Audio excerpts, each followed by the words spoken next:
যখন প্রথমে পাকিস্তানের বিরুদ্ধে সাধারণ বাঙালি মুসলমানরা অস্ত্র তুলে নিছিল, তারা কি ভাবছিল যে এইখানে আমাদের মতাদর্শিক অ্যালাইনমেন্টও চেঞ্জ করে দিবে? এটা কারা করছিল? যারা বলেন এখন সাম্য মানবিক মর্যাদার ভিত্তিতে আমরা নতুন বাংলাদেশ গড়ব, তাদেরকে এটা স্বীকার করতে হবে যে আমরা বেসিক্যালি ইন্ডিয়ান মতাদর্শের ভিত্তিতে নতুন বাংলাদেশ গড়তে যাচ্ছি। দিলাম আমরা এখন 72-এর সংবিধান নিয়ে আলাপ করি, যে 72, কিন্তু আমরা কেন জিয়ার সংবিধানের বাংলাদেশি জাতীয়তাবাদ নিয়ে আলাপ করি না? তা আমরা যদি আরো আলাপ সামনে আগাতে চাই, বুদ্ধিবৃত্তিক ভাবে খোলা মনে সবাইকে আসতে হবে। শুধু মুসলমানরা, এখানে নাস্তিকরা আসুক, সেকুলাররা আসুক, যারা শাহবাগ করছে তারাও আসুক, আমাদের সাথে তর্ক হোক। শাহবাগ শুধুমাত্র ইসলামপন্থী জাতীয় নেতৃবৃন্দের বৈচারিক হত্যাকাণ্ডের বিষয় না। আউযু বিল্লাহি মিনাশ শাইতানির রাজিম, বিসমিল্লাহির রহমানির রহিম। আসসালামু আলাইকুম সবাইকে। সালাম জানাচ্ছি। বিশেষ করে আমার সামনে যিনি উপবিষ্ট আছেন, মাহমুদুর রহমান ভাই, আমার খুবই খুবই শ্রদ্ধার মানুষ এবং আমি তাকে অনুসরণ করি। মাহমুদুর রহমান ভাই আমার কাছে এতটাই গুরুত্বপূর্ণ, মানে এটা আমি না বলেই পারতেছি না, যেহেতু তাকে সামনে পাইছি। যে আমরা জানি যে এক সময় আমরা আমরা যখন আরো ছোট ছিলাম, অনেক ছোট ছিলাম, তো তখন সেভাবে বিষয়টা, যে বিষয়টা আমি কেবল বলতে যাচ্ছি, সেই বিষয়টা সেভাবে উপলব্ধি করতে পারি নাই। কিন্তু আরেকটু পরে, আরেকটু যখন কিশোর হইছি, বড় হইছি, যুবক হইছি, তখন স্পষ্টভাষীর কলাম পড়তাম আমরা। আমরা দেখতাম যে আমাদের আহ মুরব্বীরা পড়তেন। তো খন্দকার আব্দুল হামিদ সাহেব লিখতেন সেই স্পষ্টভাষীর কলাম। তো খন্দকার আব্দুল হামিদ সাহেব ছিলেন, এই যে মাহমুদুর রহমান ভাই এতক্ষণ বললেন যে বাঙালি মুসলমান, উনি সেই নবাবী আলম আমল থেকে, সুলতানি আমল থেকে যেই লিগাসিটা দেখালেন। তো 70-এর দশকে খন্দকার আব্দুল হামিদ, এই ভদ্রলোক বাংলাদেশি জাতীয়তাবাদের যেই মূল তাত্ত্বিক, তিনি যেইভাবে তার কলামগুলা লিখতেন, আমি মাহমুদুর রহমান ভাইয়ের কলামের মধ্যে সেই একেবারে সেই স্বাদ, সেই বিষয়টা, সেই বাসনা, সেই স্পিরিটটা পাই এবং আমি খুবই উজ্জীবিত হই। তা আজকে আমাদের যে সোসাইটিতে আমরা একটা খুব বড় সমস্যার ভিতরে পড়ছি আমরা মুসলিমরা, সেটা হলো অ্যাপোলোজেটিক মুসলিমস। এই যে অ্যাপোলোজেটিক, হীনমন্যতা, তো হীনমন্যতা নাই এইরকম যে মানুষগুলা, তারা যখন আমাদের মুরব্বী, তাদেরকে যখন আমরা সামনে পাই, আমরা কিভাবে যে স্পিরিটেড হই, কিভাবে যে উজ্জীবিত হই, এটাই আমি মাহমুদুর রহমান ভাইয়ের উপস্থিতিতে তাকে জানায় রাখলাম। এছাড়া তার সাথে আমার সম্পর্ক, রিশতা অনেক পুরানো। আম, যেটা না বললেই না। আজকে যে কথাগুলি উঠে আসছে, আমি বেসিক্যালি তার কথারই সম্প্রসারণ করার চেষ্টা করবো ইনশাআল্লাহ। তো সেটা হলো শাহবাগ, রাইট? তো শাহবাগের এই পর্বটা যদিও অনেক পুরানো, এটা গোটা করে আমরা সম্প্রসারণ করতে পারি। আমরা যদি প্রসারিত করি তাহলে 50 বছরের বা স্বাধীনতার সময় বা তার আগ থেকে, তার কিছুকাল আগ থেকে আমরা এটা টানতে পারি। কিন্তু একদম আহ, মানে আমরা যদি ইনস্ট্যান্ট যদি দেখি, 1/11-এর পর থেকে এই যে জুলাইয়ের গণ অভ্যুত্থান পর্যন্ত এই সময়টা, এই সময়টা হচ্ছে এটার একদম ইমিডিয়েট রূপ। তো 1/11-এর ঠিক পরেই আমরা যখন একটা সেমিনারে মাহমুদুর রহমান ভাইকে আনছিলাম, এই যে আজকে গতকাল যে এই ঘটনাটা ঘটলো, 32 নম্বরের সেই, মানে ফ্যাসিজম এবং মাফিয়াগিরির আতুর ঘরকে ভেঙে গুড়িয়ে দিল আমাদের ছাত্র জনতা ভাইয়েরা, বোনেরা। তো এই যে আমরা যে জিনিসটা দেখলাম, এখানে কিছু কিছু মানুষ আপনারা দেখবেন যে যারা কিনা খুব, মানে আফসোস করতেছে। তো এই আফসোসকারীরা দের একটা অংশ কিন্তু সেই সময়, সেই 1/11-এর পরে আমরা যখন মাহমুদুর রহমান ভাইকে প্রধান অতিথি করে নিয়ে আসলাম সেই সেমিনারে ঢাকা ইউনিভার্সিটিতে, তখন কিন্তু তারা বিরোধিতা করছিলেন। শুধু তাই না, তারা অনুষ্ঠান পণ্ড করার জন্য হামলা চালাইছিলেন। এদেরই একটা গোষ্ঠী কিন্তু আমরা শাহবাগে খুব সক্রিয়ভাবে দেখতে পাই এবং এখনো এরা সক্রিয়। এদের যে স্পিরিট, এদের যে মতাদর্শ, তারা কিন্তু ঠিকই সেটার চর্চা করে যাচ্ছেন নানাভাবে, নানা ফেজে, নানাভাবে। তারা বাংলাদেশের রাজনীতি, পলিসি, এসবকে প্রভাবিত করার চেষ্টা করতেছেন। অবশ্যই তাদের মধ্যে বুদ্ধিজীবী আছেন, যে বুদ্ধিজীবীদের কথা মাহমুদুর রহমান ভাই বললেন, যে যারা কিনা শাহবাগে ছিল। তো এখন let's come to the main point, Shahbag. তো শাহবাগের আমরা দেখতেছি যে একটা সেকুলার, সেকুলারিজমের নামে একটা বিশেষ ধরনের সেকুলার, যাদেরকে আমরা ভালগার সেকুলারিস্ট বলতে পারি, যাদেরকে আমরা ইতরিচিত সেকুলার বলতে পারি, যাদেরকে আমরা খুব গোঁড়া উগ্র সেকুলার বলতে পারি, তারা কিছু বক্তব্য পেশ করলেন নানাভাবে নানা ফরম্যাটে। এবং সেই সময়, এখন আমরা যদি দেখি যে সেই সময়টা যারা কিনা এইভাবে দেশকে বিভাজিত করতেছেন, এইটা কিন্তু অনেক আগে থেকে শুরু হয়েছিল। এবং অবশ্যই মাহমুদুর রহমান ভাই এখানে খুব স্পষ্ট করে বললেন যে একটা নির্দিষ্ট দেশ ইন্ডিয়ার আধিপত্য, তাদের যে প্রভাব, কিন্তু এই প্রভাবটা আমরা যদি আরেকটু অনুসন্ধিৎসু মন নিয়ে আমরা যদি আরেকটু গভীরে দেখি, খুব ইন্টারেস্টিং কিছু বিষয় আমরা চিহ্নিত করতে পারবো। আমরা এই বিষয়গুলো, আমি আমাদের ছোট ভাই যারা দেখছেন এই অনুষ্ঠান বা যারা শুনতেছেন, যারা এই আলোচনাগুলা নানাভাবে সম্পৃক্ত হচ্ছেন, তাদেরকে যেটা বলতে চাই সেটা হলো যে আপনারা জিনিসগুলি নেন, ইনপুটগুলি নেন, এগুলি নিয়ে ভাবেন, আলাপ করেন, কিন্তু হুট করে এটার পক্ষে বিপক্ষে এরকম কোনো র্যাডিক্যালি ডিসাইসিভ ভাবে যাওয়ার দরকার নাই যদি না আপনারা খুব কনফিডেন্ট না হন। জিনিসগুলো আমরা আলো আলাপ করলে জিনিসগুলোর ভিতরে নানা রকম যেই বিভিন্ন দিকগুলি আছে, একটা দ্বান্দ্বিক বিষয়, দ্বন্দ্বর মধ্যে নানা অভিমুখ থাকে। এই অভিমুখগুলি যদি আমরা খুব অভিজ্ঞ এবং স্কিলফুল না হয়ে ধরতে না পারি, তাহলে কিন্তু আমরা সেই বিষয়ে ডিসিশন নিতে পারবো না। এরকম হুটহাট ডিসিশন নিয়ে বাংলাদেশে যে বয়ানগুলি তৈরি হয়েছে তার সাথে সত্যের কানেক্টিভিটিটা নষ্ট হয়ে গেছে। সো ফলে একদিকে যে বিশাল একটা জনগোষ্ঠী তৈরি হয়েছে যারা এই বয়ানমুখিতার ভিতরে তাদের ইতিহাসের সত্যের হক আদায় করার সেই স্কিলটা নাই, সেই চেষ্টাটা নাই। তো আমরা এই জিনিসগুলাকে আমাদের মুসলিম জনগোষ্ঠীর ভিতরে যেহেতু এই সমস্যাগুলো অত্যন্ত বেশি, তো আমরা খুব স্ট্রিক্টলি, খুব কষ্ট করে এই জিনিসগুলোকে ওভারকাম করার চেষ্টা করবো ইনশাল্লাহ। যেমন আমি শাহবাগ প্রসঙ্গে বলি, শাহবাগের যে সেকুলারদের কথা বলতেছিলাম, সেই সেকুলারদের আপনারা খেয়াল করে দেখবেন, শাহবাগের পক্ষে সেকুলারদের একটা বড় অংশ আছে, শাহবাগের বিপক্ষেও সেকুলারদের একটা খুব ছোট অংশ ছিল। হ্যাঁ, তো দেখা যাচ্ছে এই শাহবাগের পক্ষে বিপক্ষে সেকুলার ঘরানার মধ্যে যেই তর্কটা ছিল, সেই তর্কের ভিতরে এই, যেমন ধরেন আমি বলতে পারি সলিমুল্লাহ খান সাহেবের কথা, উনি শাহবাগের পক্ষে খুব শক্তভাবে কলম ধরছিলেন।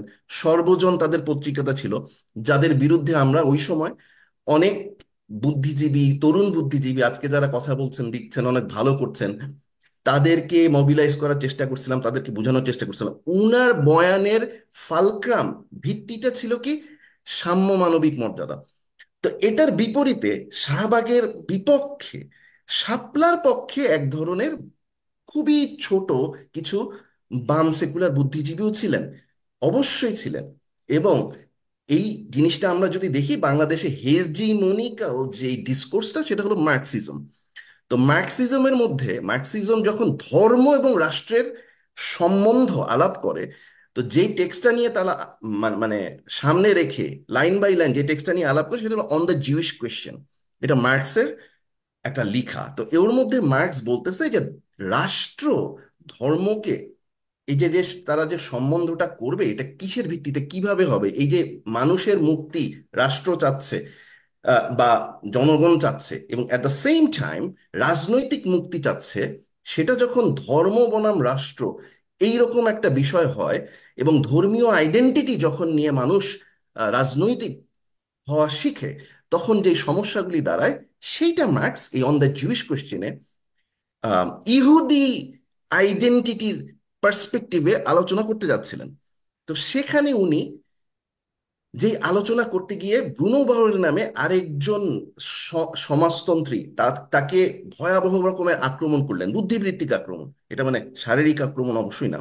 তো সেখানে উনি বললেন, এই যে ব্রুনো বাউয়ের, ইনি হলো ভালগার ম্যাটেরিয়ালিস্ট। ব্রুনো বাউয়ের চাচ্ছে যে আমরা এই ধর্মীয় রাজনৈতিক, ধর্মীয় আইডেন্টিটি ভিত্তিক যারা রাজনীতি করে তাদেরকে আমরা নিশ্চিহ্ন করে দিব, ধর্ম আইন করে বন্ধ করে দিব, ইত্যাদি ইত্যাদি ইত্যাদি। এছাড়া এই ধর্মীয় আইডেন্টিটির যে সমস্যা, এইটা দাঁড়াবে না, শ্রেণী সংগ্রামও তার মূল যেই মানে স্রোতে ফেরত আসা যাবে না। তখন মার্কস বললেন যে না, এইরকম তো করা যাবে না, এইটা এমন একটা আমাদেরকে করতে হবে যেন এই ধর্ম এবং ধর্মীয় আইডেন্টিটির প্রশ্ন না এমনি এমনি উবে যায়, তাদের সাথে এরকম আইন করে বন্ধ করা, তাদের মধ্যে দমন পীড়ন করা, তাদেরকে নিশ্চিহ্ন করে ফেলা, নির্মূল করে ফেলা, এটা না করে আমরা তাদেরকে বুঝায় সুঝায় পার্সুয়েসিভ ওয়েতে আস্তে আস্তে এই আইডেন্টিটির প্রশ্নটাকে আমরা আরো নিউট্রালাইজ করব। এটা এমনি এমনি উইদার্ড অ্যাওয়ে হয়ে যাবে।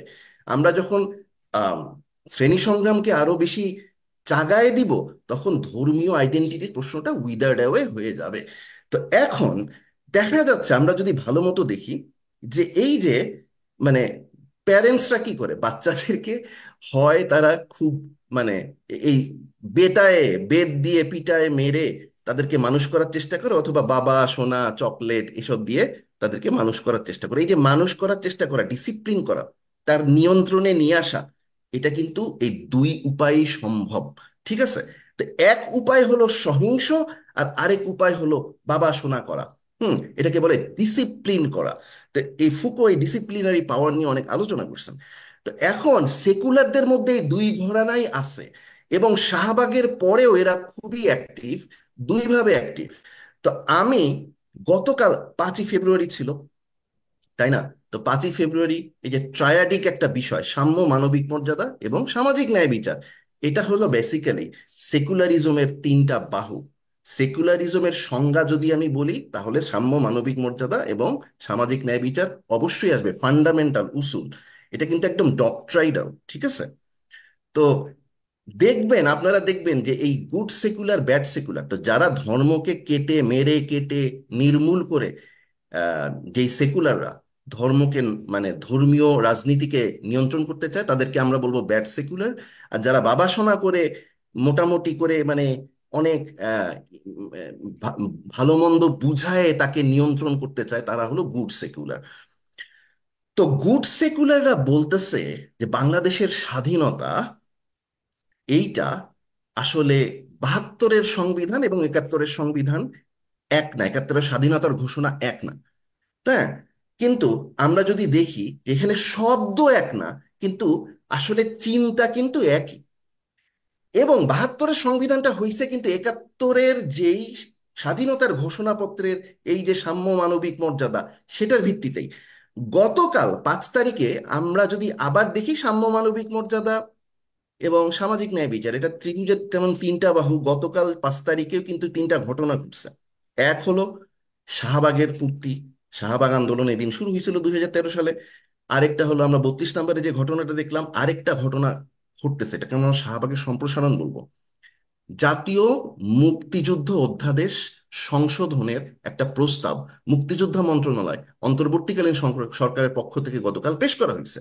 এবং সেখানে তারা বলতেছে যে এই মুক্তিযুদ্ধকে আমরা নতুন করে সংজ্ঞায়ন করব। তো আশা করি ইনশাল্লাহ অবশ্যই মাহমুদুর রহমান ভাই আমার দেশ পত্রিকায় বিষয়টা অ্যাড্রেস করবেন। তো সেইখানে তারা যেটা বলতেছে, আমি আপনাকে পড়ে শোনাই। আমি এটা বলে বলবো যে আসলে শাহবাগ মরে যায়নি, শাহবাগ নষ্ট হয়ে যায়নি, শাহবাগ নতুন নতুন মোড়কে বারবার ফিরে আসতেছে। এবং এটা একটা, ট্রটস্কি যেমন বলছিলেন যে পার্মানেন্ট রেভলিউশন। তো আমাদেরকে এই যে শাহবাগের এই জিনিসটা আমাদেরকে লাগাতার ধারাবাহিকভাবে আমাদের দেশে রাষ্ট্র রাজনীতি এবং ধর্মের মীমাংসা সুরাহা না হওয়া পর্যন্ত এই সংগ্রামটা, এই স্ট্রাগলটা চালু রাখতে হবে। তো মুক্তিযোদ্ধা কাউন্সিল এই অ্যাক্টের যেই রিফর্ম ভার্সন এবং তারা যেটা প্রস্তাব করতেছে সেই অনুযায়ী যে সংজ্ঞাটা, সেখানে বলা হচ্ছে 1971 খ্রিস্টাব্দের 26শে মার্চ হতে 16ই ডিসেম্বর পর্যন্ত স্বাধীন গণতান্ত্রিক রাষ্ট্র হিসেবে বাংলাদেশের জনগণের জন্য সাম্য, মানবিক মর্যাদা, সামাজিক ন্যায় বিচার প্রতিষ্ঠার আকাঙ্ক্ষায় হানাদার ও দখলদারি পাকিস্তানি সশস্ত্র বাহিনী এবং তাদের সহযোগী রাজাকার, আলবদর, আলসামস, মুসলিম লীগ, জামাতে ইসলামী, নেজামে ইসলামী এবং দালাল ও শান্তি কমিটির বিরুদ্ধে যুদ্ধ। কাজেই আমরা দেখতেছি যে এই অন্তর্বর্তীকালীন সরকার, যারা কিনা জুলাইয়ের পরে আসলেন, তারাও কিন্তু সেই পক্ষে বিপক্ষে এটা জারি রাখার চেষ্টা করতেছে। এতদিনে ছিল, হাসিনার আমলে ছিল, ফ্যাসিজমের সময় ছিল, সে যেটা বাঙালি জাতীয়তাবাদের নামে, 72-এর কনস্টিটিউশনের নামে, এখন সেটা করা হচ্ছে সাম্য, মানবিক মর্যাদার নামে। এবং দুটা কিন্তু একই জিনিস, কিন্তু আমাদেরকে এই এই ঘোলটা খাওয়াচ্ছে এবং আমরা খেয়ে এটা হজম করতেছি, তৃপ্তির ঢেকুর উঠাইতেছি। কিন্তু আমাদেরকে এটা বুঝতে হবে। আমি এই পর্যায়ে দাঁড়ায়, এই যে 2024 সাল, সরি 25 সাল, এখানে দাঁড়ায় আপনাদের সবার সামনে খুব বোল্ডলি ক্লেম করতেছি ইনশাআল্লাহ, যে সবাই বলে যে ইসলামকে লিবারাল হইতে হবে, এই করতে হবে, সেই করতে হবে, ইসলামকে সাম্য, মানবিক মর্যাদা দিতে হবে। আসল প্রশ্নটা কিন্তু অন্য সাইডে। এটা হলো বাংলাদেশে 50 বছর ধরে এই যে অরাজকতা চললো ইসলামের নামে। একবার আপনারা জেনারেশন ল্যাঙ্গুয়েজগুলো খেয়াল করেন, একবার প্রথম দিকে বলা হলো সাম্প্রদায়িকতা, এটা নিয়ে চলছে। বাই দা ওয়ে, 71-এর ঘোষণার বেইজে ভিত্তিতে যখন 72-এর সংবিধানটা আসলো, 71-এ যারা এটাকে ফর্মুলেট করছিলেন তারাই কিন্তু 72-এ এই সংবিধানটা কাজ করছেন। এর ভিতরে আসলো ধর্মীয় রাজনীতি নিষিদ্ধ করা। সো কাজেই আমরা একদম পরিষ্কার, এগুলা স্পষ্ট, এগুলা আমাদেরকে সত্যগুলা স্বীকার করে নেওয়া উচিত আগানোর জন্য। এটা সেকুলার হোক, ইসলাম হোক, মুসলমান হোক, নাস্তিক হোক, আস্তিক হোক, সত্য তো সবার জন্যই একটা। দিন রাত, সূর্য, পৃথিবী, হ্যাঁ, চন্দ্র, গ্রহ তারা সব সবার জন্যই, আকাশ একটাই, মাটিও একটাই, কাজেই সত্য একটাই। তো এটাকে আমরা মেনে নিতে হবে। এখানে আর সফিস্ট্রি, কূটতর্ক, সত্যকে মিথ্যার আকারে উপস্থাপন করা, এসব আমাদেরকে পরিহার করতে হবে। আমরা যেই করি, আমরা ইসলাম জায়গা থেকে করি সেটাকে আমাদের পরিহার করতে হবে, সেকুলার জায়গা থেকে করলে সেটাকে আমাদের পরিহার করতে হবে। সেইখানে এসে আমরা যদি দেখি যে সেকুলার এরকম শব্দের খেলা করেন, এবং এটা আমাদেরকে, আমরা যেহেতু আমাদের চিন্তা ভাবনা বিকশিত না, এবং এক জায়গা থেকে আমরা অ্যালিয়েনেটেড হয়ে গেছি ইতিহাসের ভিতর থেকে, আমরা যারা বাঙালি মুসলিম, যার যার কথা মাহমুদুর রহমান ভাই বললেন, তো তাদের এই এই এই সেকুলারদের এই শব্দের খেলা, ওয়ার্ড গেম, ল্যাঙ্গুয়েজ গেম ধরতে প্রবলেম হয়। কিন্তু আমরা 2024-এর বিপ্লবটা এমন একটা সম্ভাবনা আমাদের কাছে উঠাই দিছে, যেই জায়গায় আমরা সত্যি কথা বলতে পারতেছি, মিথ্যার আড়াল সরায় সত্যকে আমরা ধরতে পারতেছি। তো এই যে 71-এর ঘোষণা এবং 72-এর সংবিধান এক, এবং এটার ভিত্তিতে ধর্মীয় রাজনীতি নিষিদ্ধ করা হলো। এবং এটা কেন নিষিদ্ধ করা হলো? বাংলাদেশে কি খ্রিস্টান ধর্মীয় রাজনীতি, আইডেন্টিটি রাজনীতি আছে? হিন্দু ধর্মীয় আইডেন্টিটি খুব ক্ষুদ্র আকারে আছে। এটা অবশ্যই ইসলামপন্থী এবং মুসলিম জাতীয়তাবাদী, মুসলিম আইডেন্টিটি যারা, এবং মুসলিম সাংস্কৃতিক আন্দোলন যারা করেন, মুসলিম আইডেন্টিটির ভিত্তিতে যারা আন্দোলন করেন, তাদেরকে টার্গেট করা হয়েছিল। জিয়াউর রহমান সাহেব, এই যে শুরুতেই আমি বললাম খন্দকার আব্দুল হামিদ সাহেবদের বাংলাদেশি জাতীয়তাবাদ, এখন আপনি, আমি সবার সামনে প্রশ্ন করতে চাই, আপনারা এই যে সংবিধান নিয়ে এত কমিশন, এত এই সেই অমুক তমুক দেখতেছেন, সংবিধান কমিশনের সবাইকে খুব তারা ভাব দেখাচ্ছে যে আমরা খুব গণতান্ত্রিক, আমরা প্রপোজাল চাচ্ছি, অমুক চাচ্ছি, তমুক চাচ্ছি, এবং সবাই দিচ্ছেন, আমরাও আমাদের সংগঠনের পক্ষ থেকে দিছি, এবং সংগঠনের বাইরে থেকে অনেক মুসলিম স্কলাররা এখানে, ট্র্যাডিশনাল স্কলার, মডার্ন স্কলার এখানে অ্যাটাচড ছিলেন। তো আমরা যে প্রপোজালগুলো দিছি সেখানে কোনো কিছুই কিন্তু কোনো লাভ হয় নাই। উনারা ঘুরে ফিরে ভাব দেখাইলেন যে উনারা খুবই ইনক্লুসিভ, কিন্তু উনারা সেই সাম্য মানবিক মর্যাদাই করছেন। কথা আছে, সাম্য মানবিক মর্যাদা, এটা আমি বলতেছি শাহবাগকে বোঝার জন্য। শাহবাগের ভিতরে গুড সেকুলার এবং ব্যাড সেকুলার দুইটা ধারাকে বোঝার জন্য। আমরা এমন এক পর্যায়ে আসছি যে বাঙালি জাতীয়তাবাদ বুঝলে, সমাজতন্ত্র বুঝলেই চলবে না, আমাদেরকে সাম্য মানবিক মর্যাদাটা অবশ্যই খোল নলচে বুদ্ধিবৃত্তিক ভাবে বুঝতে হবে। তো সাম্য মানবিক মর্যাদার কথা আমি বলতেছি, সাম্য মানবিক মর্যাদা একটা মডার্ন ডেমোক্রেটিক সোসাইটির আইন যেভাবে চলে কি, সেখান থেকেই আসছে সাম্য শব্দটা, যে আইন সবার উপরে সমানভাবে প্রযোজ্য হবে। তো সাম্য, তার মানে সরকার যেভাবে চলে, সরকারের একটা, মানে রাষ্ট্রের একটা কতগুলা ভিত্তির উপরে দাঁড়ায় থাকে, একটা হলো নির্বাহী বা বিচার বিভাগ। তো এই নির্বাহী এবং বিচার বিভাগ যখন কাজ করে, তখন তারা সাম্যের ভিত্তিতে কাজ করে। বিচার তো, মানে আমার জন্য, যেহেতু এটা রিপাবলিক, রিপাবলিক মানে কি, রাজা প্রজার সেই প্রজা আর নাই। প্রজা যখন নাগরিক হয়ে উঠতেছে, এটা সেই ধরনের প্রজা, তাই একে বলে প্রজাতন্ত্র বা রিপাবলিক। এখানে রাজার বিষয় আর নাই। তো একটা রিপাবলিক, মডার্ন স্টেট যখন কাজ করে, তখন তার নির্বাহী, এটা সব পশ্চিমা ব্যবস্থার ভিতরে, সেখানে অবশ্যই রুল অফ ল আমরা যেটাকে বলি, কনস্টিটিউশনের একটা বড় পার্ট, একটা হলো সিটিজেন্স চার্টার আর একটা হলো রুল অফ ল। তো রুল অফ ল সব প্রত্যেকটা সিটিজেনের উপরে সমানভাবে কাজ করে। এখানে সাম্য জিনিসটা আসে, এখানে সাম্য জিনিসটার প্রাসঙ্গিকতা অবশ্যই আছে। আমি তো বলতেছি না যে সাম্য মানে এইটা সেইটা হারাম ইত্যাদি ইত্যাদি, নো, আমি সেটার কথা বলতেছি, সেদিকে আমি যাচ্ছি না, সেই আলোচনা আছে, ওটাকে আমি আনবো না। আমি এখন, আমরা এই রিপাবলিক, সেকুলার, লিবারাল স্ফেয়ারই আলোচনা করতেছি। তো আমরা যখন দেখলাম যে আমাদের সংবিধানে এরকম, পাকিস্তান পিরিয়ডে, যে মাহমুদুর রহমান ভাই খুব চমৎকার ভাবে বললেন, যে আমরা তো 47-এর আগে ভোট দিয়ে মানে আমরা ডিসিশন, উই ডিসাইডেড, এই মাটির মানুষরা ডিসিশন নিছিল যে পাকিস্তানের সাথে থাকবে। এই মাটির মানুষরাই যখন দেখলো যে পাকিস্তানের মধ্যে তো আমরা নিজেকে সুরক্ষা দিতে পারতেছি না, হামলা চালাইছে সৈন্যবাহিনী এনে, তখন তো আমাদেরকে রক্ষা করতে হবে। সুরক্ষা ওয়াজ দ্য বেস, নট সাম্য। তা আমার বাসায় যদি ডাকাত পড়ে, তো এখন ডাকাত কি হিন্দু না মুসলমান নাকি কি, আমি কি এটা দেখবো, না প্রথমেই আমার সন্তান সন্ততি পরিবারকে ডাকাতের হাত থেকে রক্ষা করব? করব না? করব তো। কাজেই বাংলাদেশ স্বাধীন হওয়ার মধ্যে কোনো সমস্যা নাই। সমস্যা হলো এখানে মতাদর্শিক অ্যালাইনমেন্টটা যে করা হলো, যখন প্রথমে পাকিস্তানের বিরুদ্ধে সাধারণ বাঙালি মুসলমানরা অস্ত্র তুলে নিছিল, তারা কি ভাবছিল যে এইখানে আমাদের মতাদর্শিক অ্যালাইনমেন্টও চেঞ্জ করে দিবে? এটা কারা করছিল? সাম্য মানবিক মর্যাদা নিয়ে আসছে সুব্রত রায়চৌধুরী ব্যারিস্টার।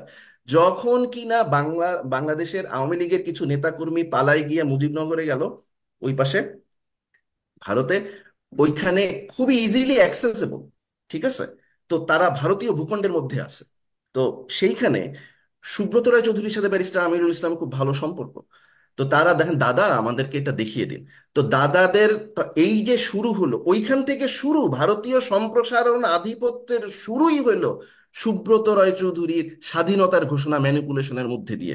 যেখানে কিনা ইন্দিরা গান্ধী দেখলেন যে পাকিস্তানের মতাদর্শ, ইসলামী মতাদর্শ, এই যে এই মাটির সন্তানেরা যেটার জন্য 47-এ ভোটাধিকার দিছে, সেটাকে যদি আমরা এখানে মাইনাস করে দিতে পারি, এখনকার -2 3 থিওরির মতো, 111-এর -2 3-র মতো, ওখানে যদি আমরা মতাদর্শটাকে মাইনাস করে দিতে পারি, তাহলে এই গোটা তামাম নতুন রাষ্ট্রকে আমরা নিয়ন্ত্রণ করতে পারবো। তো সেখান থেকে শুরু হলো। ইভেন এখানে বিএসএফ এর একজন আইনগত, এগুলা সমস্ত রেফারেন্স আছে পরিষ্কারভাবে, এখানে আমার লেখাপত্র আছে। আমার দেশে কয়েকদিন আগে এটা একটা, আমি একটা মানে উপসম্পাদকীয় লিখছিলাম, দয়া করে মাহমুদুর রহমান ভাইরা একটা ছাপাইছিলেন, সেখানে উল্লেখ আছে সবকিছু, আপনারা পড়ে নিতে পারেন, এটা খুব কমন জিনিস। দেখেন, খেয়াল করেন, এই সুব্রত রায় চৌধুরীর একটা বই আছে, এটা খুবই সেমিনাল বই। এটা হলো দ্য জেনেসিস অফ বাংলাদেশ, ঠিক আছে? Subrata Roy Chowdhury is not a, মানে, সিম্পল ম্যান। উনি খুবই দুঁদে এবং খুবই অভিজ্ঞ একজন আন্তর্জাতিক খ্যাতিসম্পন্ন লয়ার, ব্যারিস্টার। উনি যখন এই জেনেসিস অফ বাংলাদেশ প্রকাশিত হয়েছিল জুলাই 1972 মাসে, এটা হলো একটা আইনি দলিল। এই দলিল ইজ নট এ লাইক আ, মানে অটোবায়োগ্রাফিক্যাল বুক বা নর্মাল একটা ক্রিটিক, নো। এটা হচ্ছে একটা দলিল, লিগ্যাল ডকুমেন্টস, যেটার উপর বেস করে ইন্ডিয়া বাংলাদেশকে রেকগনাইজ করছিল। বিষয়গুলা খেয়াল করেন, ইটস নট এ জোক। এগুলা মিলাইতে হবে। যারা বলেন এখন সাম্য মানবিক মর্যাদার ভিত্তিতে আমরা নতুন বাংলাদেশ গড়ব, তাদেরকে এটা স্বীকার করতে হবে যে আমরা বেসিক্যালি ইন্ডিয়ান মতাদর্শের ভিত্তিতে নতুন বাংলাদেশ গড়তে যাচ্ছি। আর যদি তাদের আসলে ইন্ডিয়ার মতাদর্শের বিরুদ্ধে, ইন্ডিয়ার আধিপত্যের বিরুদ্ধে, সাংস্কৃতিক বুদ্ধিভিত্তিক রাজনৈতিক আধিপত্যের বিরুদ্ধে নতুন বাংলাদেশের প্রস্তাবনা থাকে, তাহলে অবশ্যই তাদেরকে এটার বাইরে গিয়ে ভাবতে হবে, চিন্তা করতে হবে। কিন্তু আজকে আমার প্রশ্ন আপনাদের সবার সামনে, এটা কে চিন্তা করতেছে? আমরা কয়েকজন ছাড়া।